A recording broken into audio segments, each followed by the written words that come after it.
Change is very difficult. I was very clear I didn't want to change the strategy from day one. That felt like the wrong time to do it. You have to know an organisation. Strategy in itself is all about repetition. And everyone can create a strategy, but can you execute on it? Francesca Lagerberg leads one of the world's largest accounting networks, shaping strategy, growth, and transformation across a global business of 50,000 plus people. As CEO of Baker Tilly International and the first British woman to lead a major global accountancy practice, she brings a rare perspective on leadership, scale, and the future of the profession.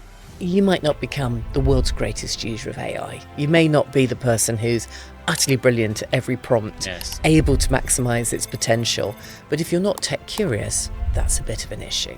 You do need to have that curiosity, that willingness to try, that ability to understand that things are changing, and then use the skills and knowledge and people around you to help fill the gaps that you've got. And that's a growth mindset. What's your experience of leading that change, leading through change in an organization? You do need a huge amount of resilience in any business. Doesn't matter its size or its scale, some things are going to go wrong. And how you bounce back from that, how you react to that is really, really important.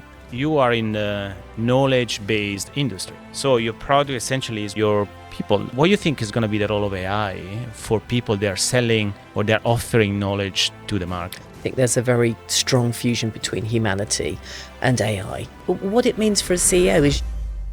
Hi everybody and welcome back to a new episode of The World Class Leaders.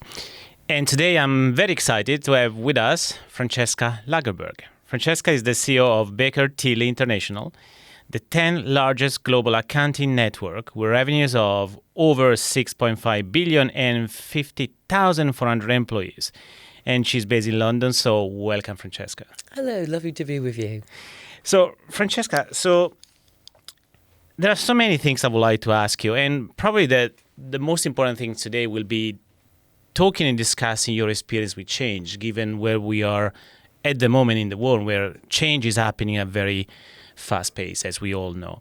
But before getting to that, I would like to know something about you. I mean, you lead, as I said, a very large network, so many different people in more than 140 territories. And you were the first woman to hold the role in Baker Tilly. But you came outside. So you are kind of an outsider when you joined. I think you became a CEO in 2022. Is that correct? So when you walk in day one, what was your feeling coming like a new person in such a large company? I think anyone who walks into a new job when they don't know the organisation, you're going to have a few little nerves there, aren't you?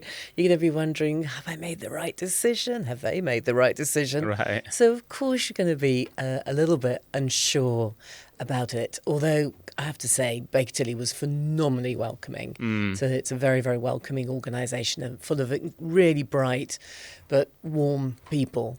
But I think the first piece that you get is that how does this look and feel like other places I've been at? Right.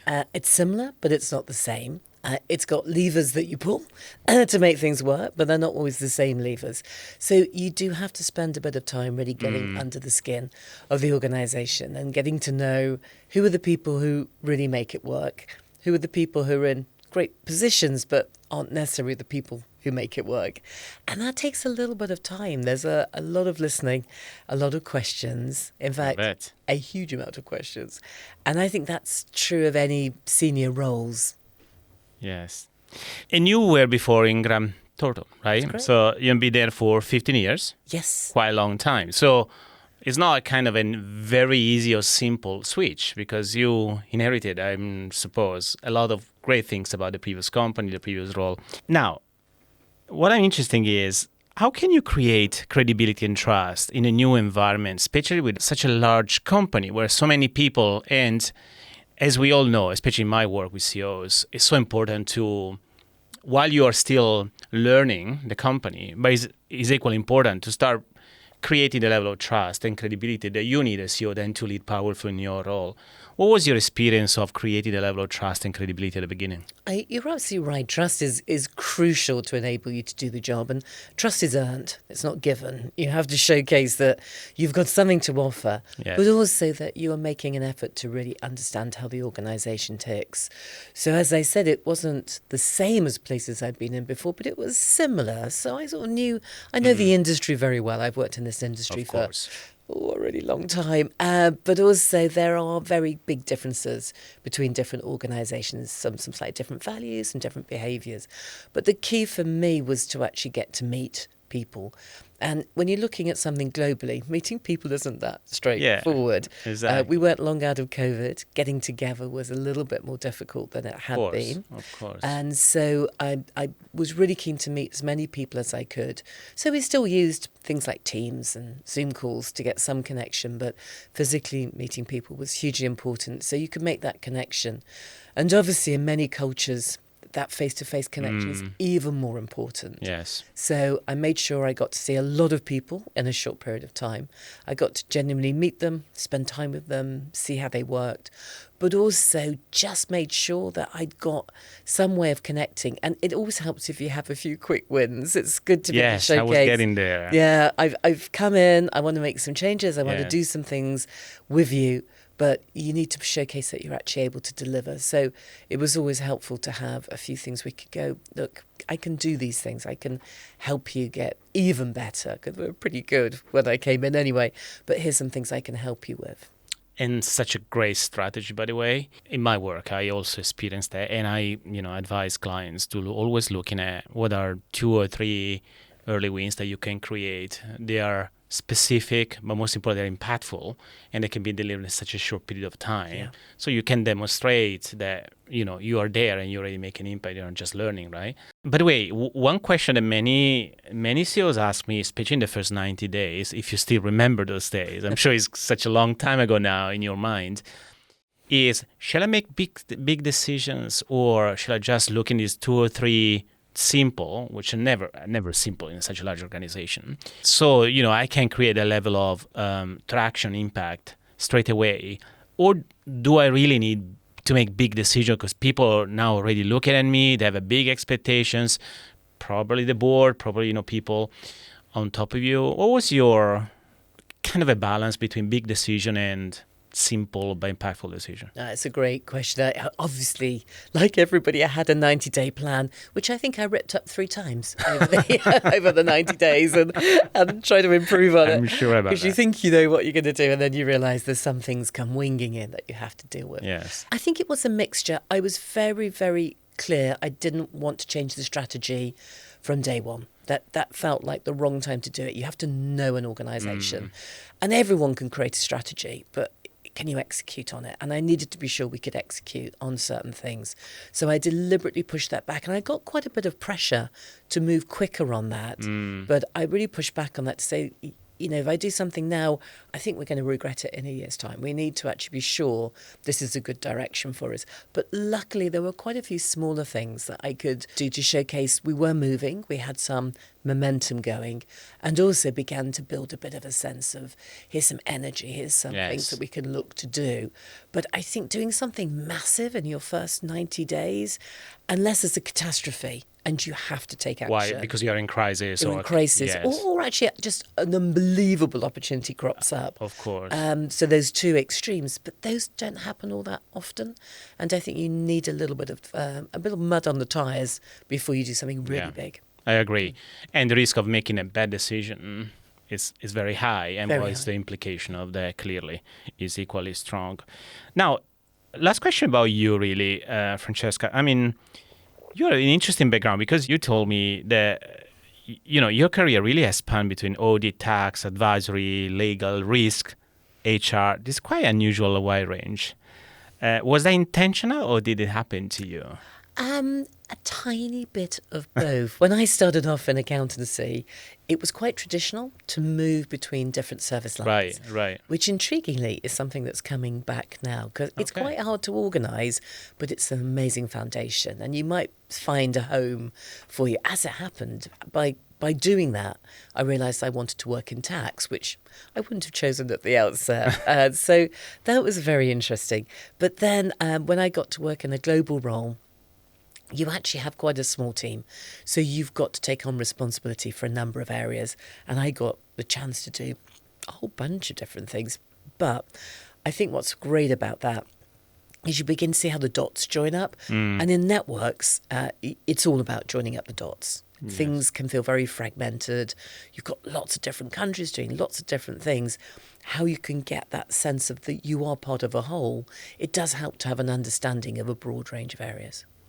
Which ultimately, I believe, is really the role of a CEO, right? Becoming an orchestrator, so be able to connect the dots and looking and thinking systemically versus looking, through separation or through silos, right? You are a conductor. You're a conductor. You do need to bring those pieces together. Fortuitously, you don't need to know huge depth about all of those areas, but you need to know enough to know how they fit together. Which I suspect the very wide and broad experience that you had before becoming CEO probably became very useful. Hugely helpful because you know the language, Yes. some of the different behaviours you get in different areas. You know the things that probably drive the individuals, Yes. which are quite different in advisory to, say, audit, very different parts of the same organisation. And that has been incredibly helpful. Yeah, I'm sure about that. Great. So going back to the major topic of this conversation, so about change. In our conversation, when before getting to the recording, you said something that really stuck with me. That this isn't change the way it was 10 or even 15 years ago. This is change at pace that we never experienced. So, what does that actually look like from your seat as a CEO? I think there's been change forever. Yeah. Everyone's used to having change. I was thinking about this the other day, and my parents would have gone through times of enormous change. They were post-war parents. My grandparents were in the middle of a war. Huge change, enormous change, and some very big things happening. But today, it's about things coming along that perhaps there is no roadmap for. I think technology is the obvious one that everyone kind of can relate to because they go, well, I've seen during my time going from typists at a pool through to everybody doing everything on their phone, through to the advent of AI, which is growing at a pace that I think most of us are just mind blown by. So I think that speed, but what it means for a CEO is you're having to make focused, intentional decisions on incomplete information. And that incomplete information is never going to be complete because things are moving so quickly. And that means that you're in a different place to maybe a CEO 10 years ago. And that means you're going to also have to accept the fact that sometimes you're going to make some wrong decisions. But learn from them and move on from them because the carpet beneath our feet is slowly being pulled out from under us in some of these areas. And it is hard to really know exactly what's going to happen in 3 years' time or 5 years' time. You can make very good guesses, you can make very good decisions, but you aren't always going to get it right. Yeah, totally sense, and it resonates with me and my experience.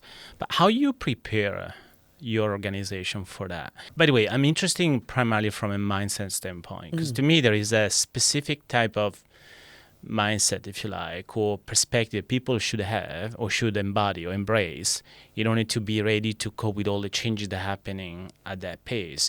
And to me, it's primarily related to clearly flexibility, but also the ability to lead with ambiguity, to be able to stay on course while things changing, but then able to pivot, quite fast sometimes. And also, I would say resilience, be able to, bounce back every single time that you need to make something different change. Now, I have a suspicion in a very traditional, which is not, by the way, Baker Tilly, but I would say for most people thinking, a professional service industry, they're quite reluctant sometimes to those changes because they've done work or business in a particular way for many, many years. What was your experience of leading that change in an organization? I think your description is really right. In the coaching terminology, you'd call it a fixed mindset compared to a growth mindset. But it is really about, I've always done it this way, so I'm always going to do it that way, and this is always going to be the right way. That is very rarely going to be true in the world we live in today. A growth mindset is much more open. It doesn't pretend to know everything, and it doesn't pretend to have an ability to do everything, but at least it has a curiosity. So going back to the tech example, you might not become the world's greatest user of AI. You may not be the person who's utterly brilliant at every prompt, able to maximize its potential. But if you're not tech curious, that's a bit of an issue. So you do need to have that curiosity, that willingness to try, that ability to understand that things are changing, and then use the skills and knowledge and people around you to help fill the gaps that you've got. And that's a growth mindset.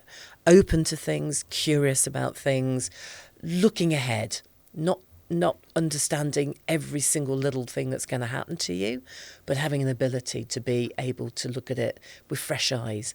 And I think your resilience point is incredibly important.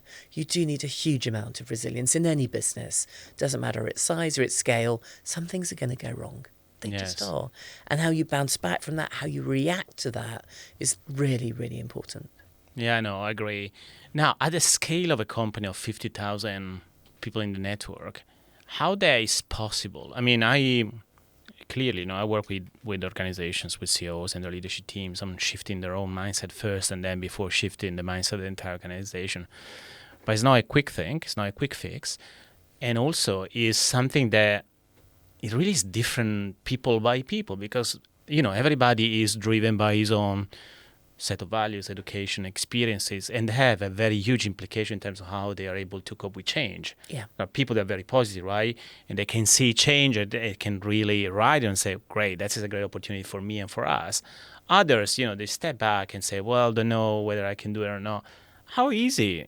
By the way, I know it's not easy. But how can you make it possible? How can you make it possible in a large organization? Yeah, and change is very difficult. I mean, it is just a hard thing to do because you've got some natural sense that I actually don't really want to change. I quite like the way it is. I'm okay with that. Yeah, exactly. Or actually, that change is a bit scary, or I have no idea what that change really means. I need to understand. So there's a huge communication piece on that. And as you say, in an ideal world, you'd take every individual person and you'd have the conversation and you'd take them through it and work with their own sort of personal preferences. That's just not viable. You can't do that. So you just have to use different communication channels. So, for example, last week we launched a new global strategy. So we do a big webinar. Anyone in the organisation can access that. We record it. So that's lovely. So that's a start. But how many people are actually going to look at that and really take it in?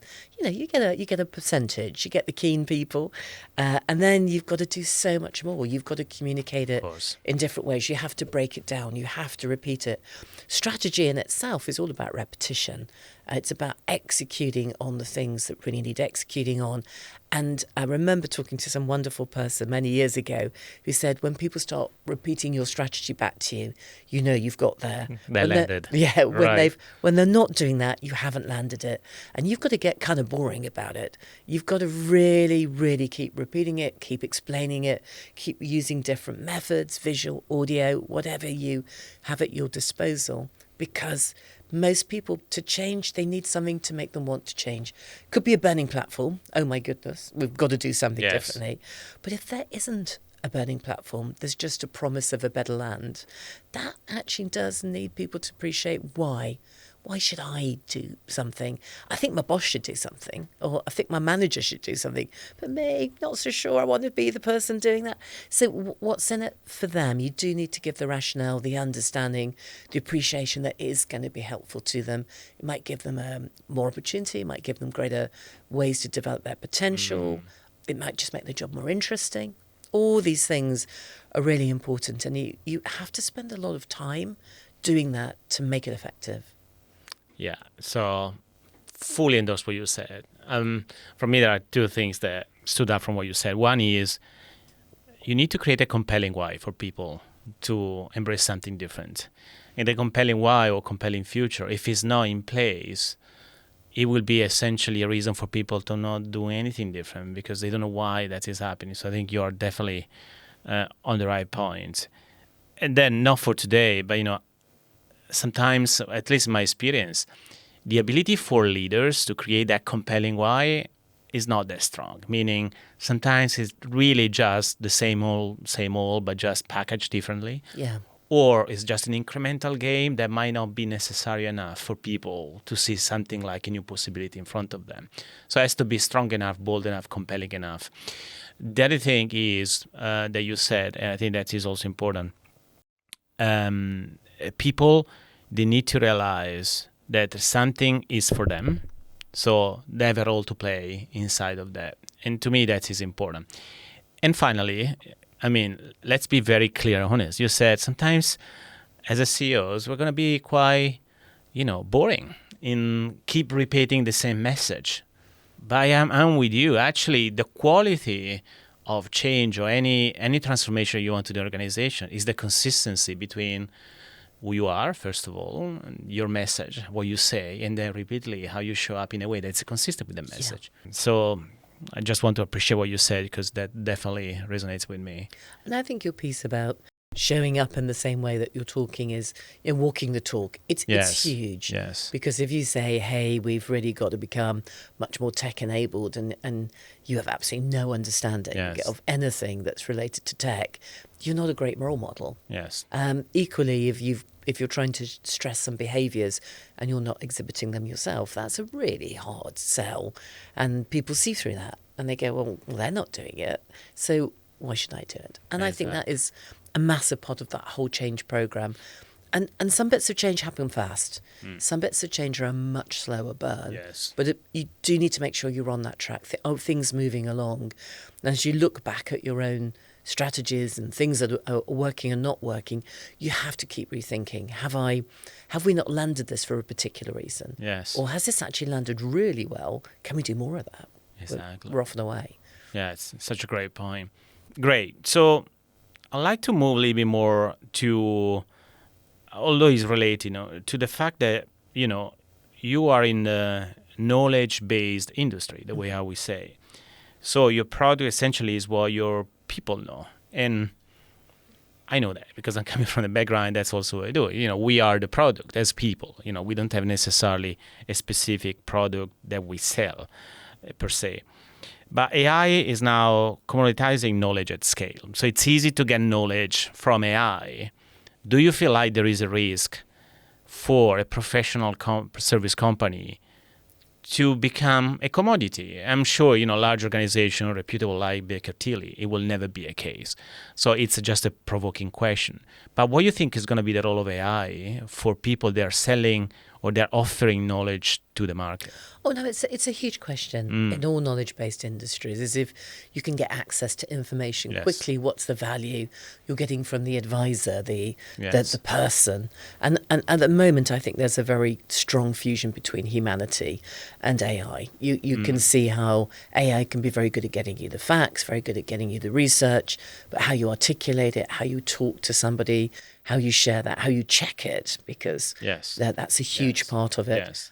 How you can use that to drive value. There's still a very, very strong role for humans within that piece, but it's going to keep on developing. So the role of an individual within that is definitely beginning to shift. So there's a lot of positives in this.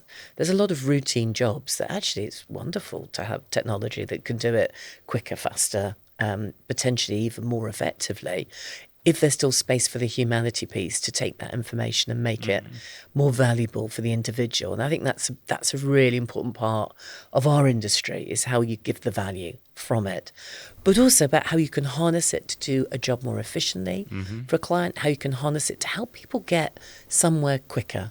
Because in the old days, say in the field of tax, you might have done 300, 400 tax returns before you'd really gone, yay, now I am a super, super, super tax preparer. Well, that's not the world we're in today. You can get there quicker by using tech to help enable you. And actually that opens up a different door, because then that individual is able to do other things, able to have other opportunities. there's a really interesting debate about how much do you have to do to enable you to get to the next stage, and a lot of discussion about actually some of that basic learning gives you the foundation blocks to take you to the next stage. So there's a lot of thought about how you can encapsulate those foundation stones, but in a slightly different way. And I think we're really learning in that area at the moment. Great. And on that, I think you raised a question I found fascinating. Is it even about retaining people anymore, or is it about creating an environment where they're probably not going to stay and making that work? I think it is a challenge of the new world, is that if you go back not that long ago, you'd have lifers, people who would join an organisation and never leave. And that didn't mean they were doing the same old job. They would move through that organisation, maybe slightly change themselves within it. But staying at an organisation for a long period of time was pretty common. Yes. And that is definitely changing. And I've changed career quite a few times over the years. I've changed organisation. I've changed my role with an organisation. And I kind of think that's quite a natural thing to do. But I know for some people that feels like quite a scary route. Yes. But if I look at people coming in, they're probably not thinking they're going to stay with us forever. That's probably not on their mind. They're probably thinking, oh, well, maybe I'll move in 5 years' time, or I might want to do something slightly different. I might even want to change industry. I might even want to do something that's quite different. That's not a problem. That's the great joy of this fantastic educational system that we have, people with lots of skills and the freedom to move. But that means you really change your attitude towards the people you're bringing in. Yes. So if you're really looking at someone and you go, well, actually, we might get 5 years from them. And that's fantastic. 5 great years where they go away from our organisation singing our praises, talking about us in a very positive way. That might drive work to us. Fantastic. But also we want them to have a great experience. We want them to go, that was a really good part of my career. I learned a lot being there. I'm really glad I did it. That might encourage other people to join us. But then you need to get them to a position where you're able to go, but we had 5 good years. We had 5 really good years. So you need to train them slightly differently. You need to get them able to deliver higher value work quicker. So that's how you teach them becomes different. How you train them becomes different. How you make sure they've got an ability to deliver that higher value work quicker. So you're just building into your whole process. These are not individuals who you can have forever. So let's maximize our time together, not doing something to them, but you working with them to get the maximum potential for them and the maximum potential for the organization. Yeah, I think it's a great approach. I totally believe that, the fact that people, they will probably stay, less than what we might expect or what you used to be, before, that doesn't mean that we should stop educating them, supporting them, coaching them, training them, upskilling them. And on upskilling, though, how can you upskill a 50,000 people organization? I know there is a structure in place. One at a time. But there's a whole bunch of things. So I'll talk about some of the easy ones and then some of the interesting things that are happening. I mean, upskilling is really about giving people opportunities. So it's about that thinking about their career opportunities, thinking about their paths to success. They might be very different.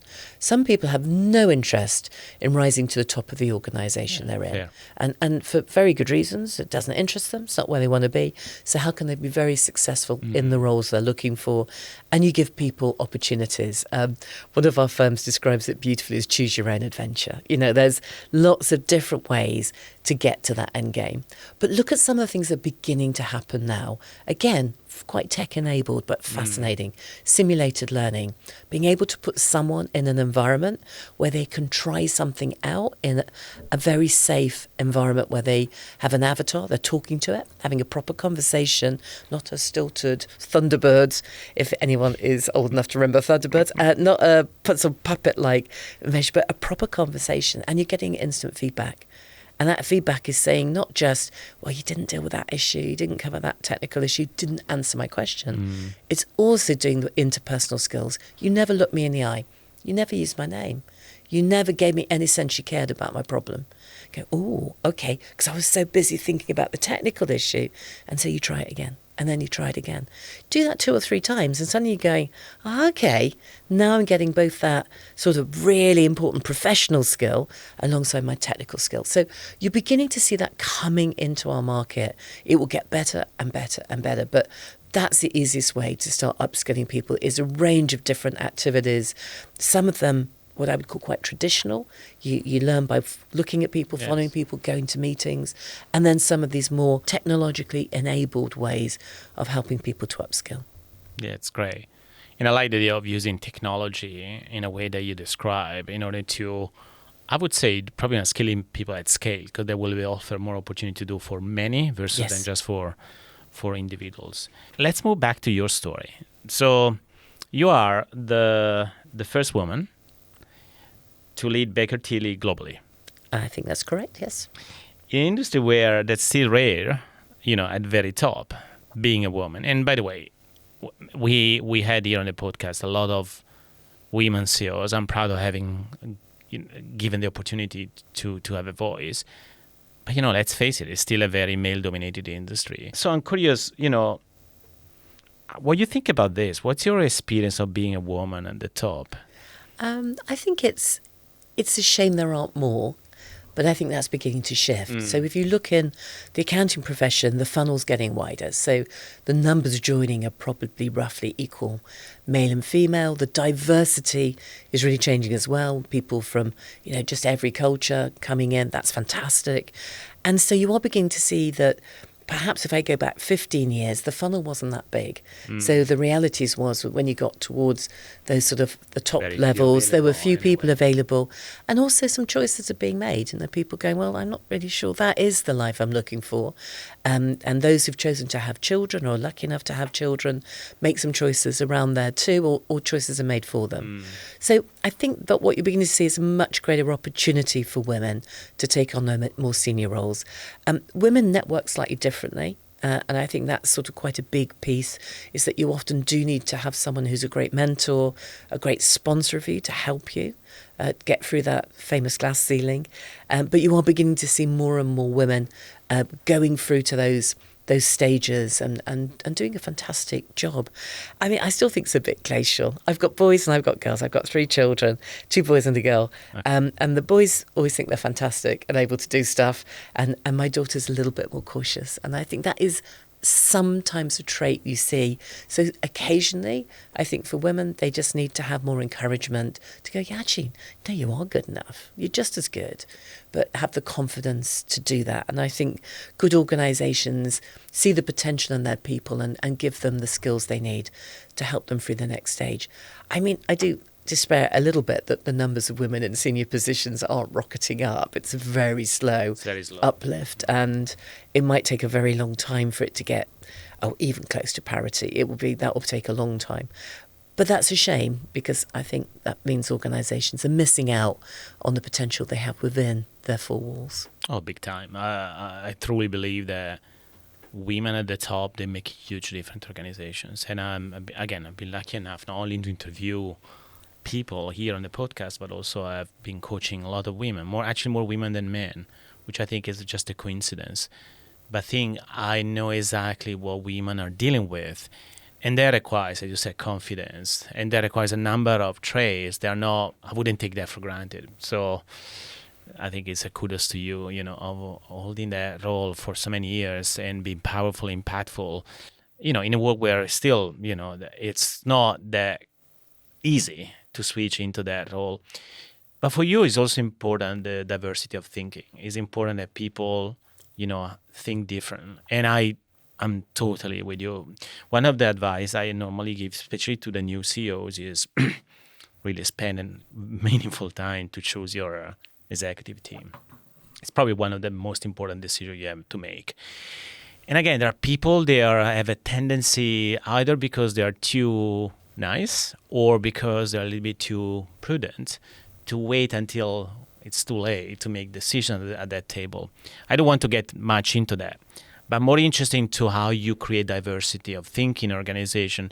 And the reason why I brought it up, the executive team, because normally for the CEO, that is the first audience, right? To have sufficient diversity of thinking in that space. But if we look a little bit broadly, what's your approach? So why is that important to you? I think diversity of thinking is huge. I mean, there's great research that showcases the more diverse an organisation is and its top structure, it tends to outperform the market. And I appreciate that's not necessarily causation, there's correlation there, but it's a hugely important facet. I see a lot of organisations that just echo chambers. It's the same looking people on the board. They look the same, they sound the same, they talk the same. And that gives them a comfort, but it isn't necessarily challenging them in a constructive way. So they might miss things that actually they would have found quite easy if they'd had slightly different people able to give them a different view. I've seen reverse mentoring work brilliantly, where you actually have very, very junior people or people with very different outlook on life, reverse mentoring quite senior individuals, and they've gone, I had no idea because I've not experienced that. I've not seen that. That's been really eye-opening for me. Now I understand that actually there's some things we need to do differently. Works fantastically with social mobility as well. But then I think there's just a reality that actually I don't want to be in a room where everybody's telling me, it's all great, everything is wonderful, because that's not true. So where are the challenges? Where are the different things? And somebody's sometimes just pointing something out. I was in a meeting yesterday and we were all banging on about a meeting we were going to be doing this week. We're getting excited. And someone said, well, I'm not really sure they've had time to really look at the thing we're going to be talking about. Yes. Are we actually going to have the conversation we need to have?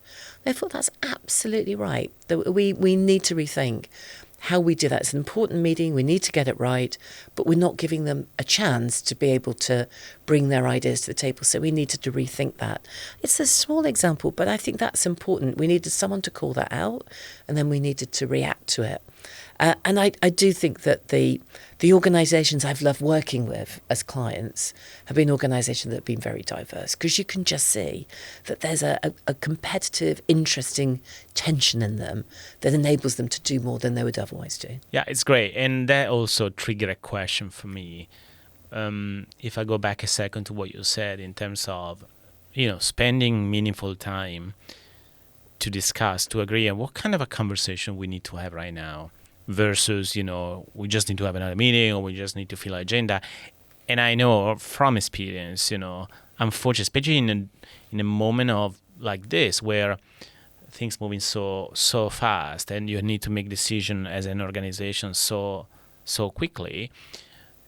So there is a little bit of risk of not having enough space and time to have really real also conversation where the diversity of thinking can really emerge. Yeah. You can really have a conversation that is meaningful and where you can really understand different perspectives so you can make better decisions. Do you feel like most of leaders right now, not necessarily, what you're experiencing, but, you as an observer, you feel like that is a trap that people are... I think it can be. I think some people are very good at seeing the bigger picture and they bring that insight and that's a real skill. We call it the empty chair. So we're having a meeting and we go, well, who's not here? Which is the empty chair? Who's not sitting here that we really should have in the room? Like different stakeholder maybe. Could be external stakeholder, could be an internal stakeholder. So what's the perspective that's missing? And we might not know exactly what their perspective would be, but we can then go and find it out. But who haven't we talked to? If it's a big decision, who haven't we brought along? Who haven't we listened to? And sometimes we do actually have a physical empty chair there, just to, which is... That helps. Yeah, just go, okay. But a nice bit of theatre, but it does kind of work. And I think that has been helpful because it's very easy to go rattling along at 100 miles an hour and then suddenly go, oh, crumbs, what's the client's going to think about this? Yes. Have we had that conversation with some of our core stakeholders? Great. Totally agree. Stay, with you as as an experience, as an individual, as a leader. It's clearly I need to ask you this question about what does it mean being a CEO for you? I mean, you held very senior roles. But then, in my personal experience, and that happened to me too when I was CEO a little bit, in younger age, things shift definitely shifted when you are a CEO for a number of reasons. That goes way beyond benefits and salary, all of that. It's really the implication of being a CEO, the responsibility that you carry every single day, the weight of your decision. How was your experience being a CEO? It's so interesting. I really wanted to be a CEO because for me it was an ability to be the person who helped join the dots together. That really mattered to me. It's not for everybody, and it's not some pinnacle that everyone should adhere to. Many people either neither want it nor is it something they'll get any pleasure out of. Totally. For me, it's total joy. I can't think of anything more fun because it's a coming together of all the things I like. It's talking to lots of great, interesting people. It's joining the dots. It's trying to improve things from a position where you've got the ability to drive some of that. And I love the intellectual challenge, but I also love the fact that you are constantly dealing with different things. It's not there's very little routine in these roles. And I quite like that. I like that variety. But also I like the fact that I'm very lucky because I'm in a profession full of incredibly bright people. I work with really smart people, and every day you learn something. And that is an absolute pleasure. Yeah. So you said you don't like routine, but corporates have routine, right? Meaning they have standing meetings, they have the board meeting, they have, the executive meeting, they have the all staff call or whatever. We love a meeting, don't we? If in doubt, have a meeting. But they're all different. And we've spent the last 18 months working towards a new strategy. So that's been very dominant in our thinking. But then we've got lots of other things that are going on. So the meeting might be the same, but what's in it, the content is very different. And also you've got lots of different things happening in our business, be that new challenges coming in, new opportunities, new service lines, new sub-service lines, great client opportunities, or you lose something. In a network, you don't always keep every firm within your network. So you may have had coverage in one country and, you're just going different ways. So you need to find a new way to cover that country. So there is always something happening. But we have got our North Stars, our things that we keep constant and are heading towards. But it's just a joyous opportunity. I mean, how lucky am I to get to do it? And you feel ever the pressure of your role? I mean, I'm sure there are moments where, the things are not as you expect, or you really need to make tough decisions, but you feel like a pressure is a part of your role, is something that you embrace it, is something that you push back or you like it? Obviously, there's pressure points. Yes. And particularly when you've got a really big decision that needs to be made and that this is one you've got to get right or it really will help if you get this right. So there's obviously pressure points in there, but a huge amount of it is very collegiate, actually very collaborative. You've got common aims, you're working on things together, and the fact that you've got lots of people sort of rowing in the same direction, there's far more of that. There's far more of we're actually inspired and motivated to do things together. So you get the pressure points, but you get a huge amount of, actually, look at all this. We've managed to achieve this, or we've got close to that. And you're working with people all the time. So I tend to think on a scale, it's very much up here in terms of the collaboration piece as opposed to the sort of mind-blowing pressure bits. Well, I think that is a great way of experience it all with CEO, because other CEOs either I work with or they came here, actually they said it, very openly.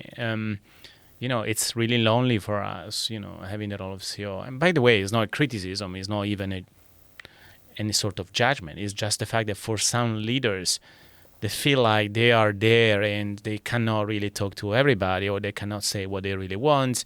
So there is an element of being surrounded by, which is a paradox, right? Surrounded by so many people, as a CEOs normally have around, but the reality is when things are difficult, when the pressure is high, when the big decision needs to be made, now sometimes CEOs feel lonely. Well, I think there is an element of you are the cheerleader. You're the person who needs to be upbeat when the world's a bit harder. And that can be sometimes lonely, particularly if you're not feeling that upbeat about the issue yourself. But I think also because I work with a network of firms, I'm working with very sophisticated C-suite leaders. Exactly. So I'm absolutely not the only C-suite person around. And I've got a great leadership team too, and that makes a massive difference. That is a great distinction. Yeah, I can definitely envision that. Now, talking about pressure, talking about, being so active as you are, you travel a lot. I do.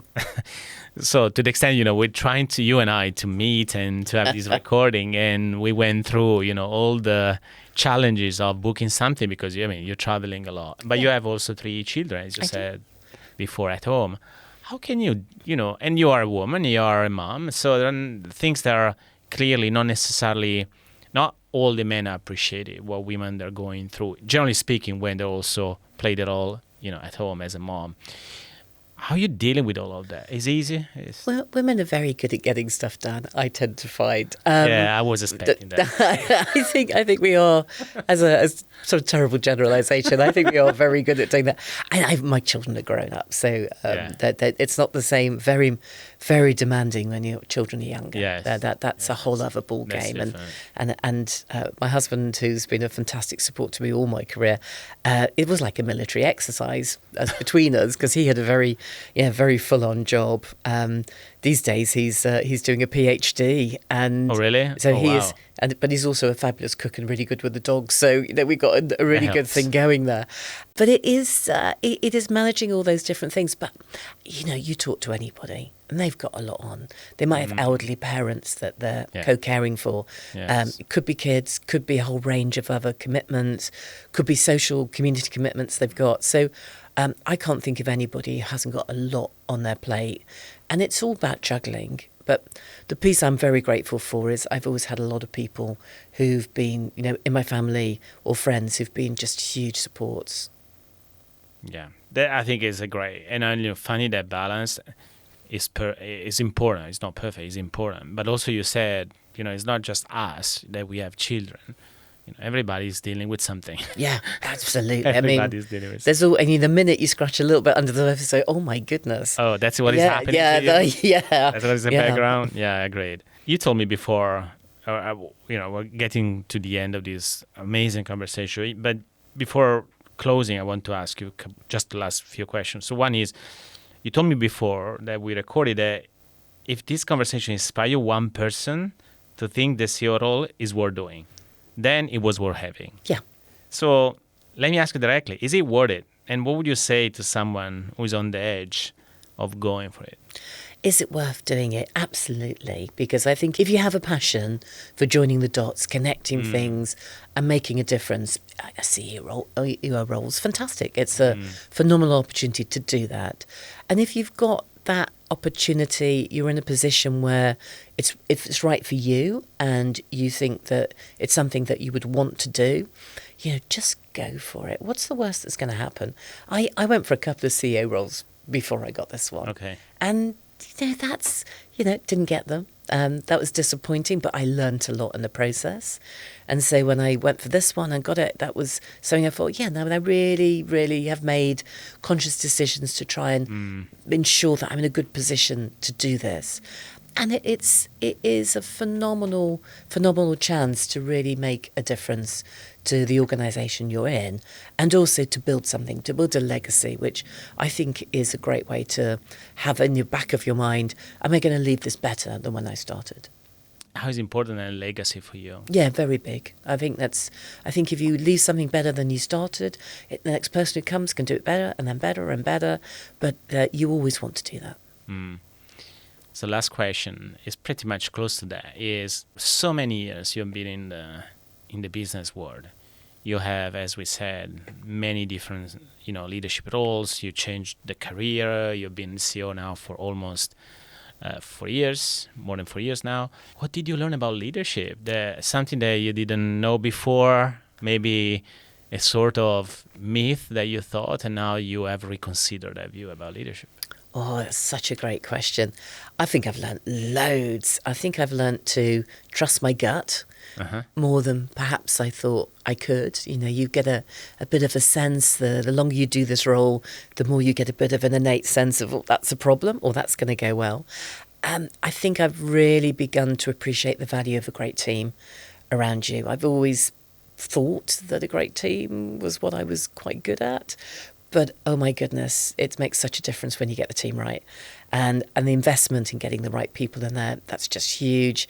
But I think the other piece is not to lose your sense of humour along the way, because sometimes it's just a catalogue of this is difficult and that's quite difficult and that's also difficult. And you have to keep a sense of humour in there, that it's very few things are the end of the world. And just making sure you don't get too lost down a dark, windy hole. You've got to kind of keep a sense of, actually, yes, that's motivating, but also very few things in life can't be put right and can't be improved. So it's never as dark as it might look. Yeah, I love that. It's such a great message to end this episode. I mean, that drives also motivation and passion in people. You know, having the ability to use humor for yourself first and then also in organization. So, Francesca, what people should be or should go if they want to be in touch with you, what they need to know that you didn't say about you or about the company? Oh, great. You can find us on the website, our Baker Tilly International website. Lots of information about the organisation. There's something about me in there too. LinkedIn is one of my favourite mechanisms to connect with people. Always happy to connect with people over LinkedIn. But also just please be curious. Just keep finding out more about this whole leadership journey, because it is one of the more exciting things I think anyone can ever do. Great. On that note, thank you so much, Francesca, for being on the episode. It was really refreshing and insightful conversation. I was sure about it, and that's exactly what we got. So thank you so much. Absolute pleasure. Thank you for asking me.